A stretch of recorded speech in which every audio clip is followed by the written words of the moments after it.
السلام علیکم ناظرین، میں ہوں آپ کا میزبان سیدری حیدر اور آپ دیکھ رہے ہیں تطویر میڈیا۔ ناظرین، لاہور کے علاقے غالباً ہربنس پورہ میں وہاں سے ایک انتہائی افسوسناک اور دل دہلا دینے والا واقعہ سامنے آیا ہے، جہاں ایک معصوم 2 سالہ بچے کو اپنی جان سے ہاتھ دھونا پڑا۔ اطلاعات کے مطابق گھر کے مالک کی جانب سے گھریلو ملازمہ کو ڈانٹنے پر اس نے انتقام لیتے ہوئے بچے کے چہرے پر کپڑا رکھ کر اس کی جان لے لی۔ یہ واقعہ نہ صرف انسانیت کے لیے ایک بڑا سوالیہ نشان ہے، بلکہ ہمارے معاشرے کی ایک تلخ حقیقت بھی ہے، ہمارے معاشرے کی تلخ حقیقت کو بھی ظاہر کرتا ہے۔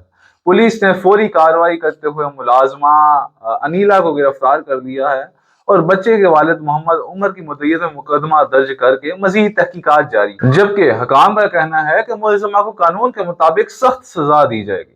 ناظرین، یہ واقعہ ہم سب کے لیے ایک بڑا سبق ہے کہ ہم اپنی مصروفیات کی وجہ سے اپنے بچوں کو مکمل طور پر دوسروں کے حوالے نہ کریں، بلکہ ان کی حفاظت اور تربیت خود یقینی بنائیں۔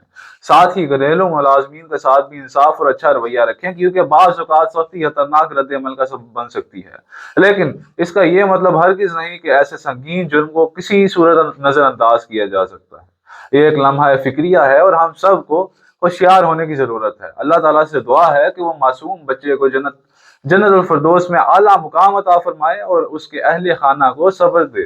شکریہ۔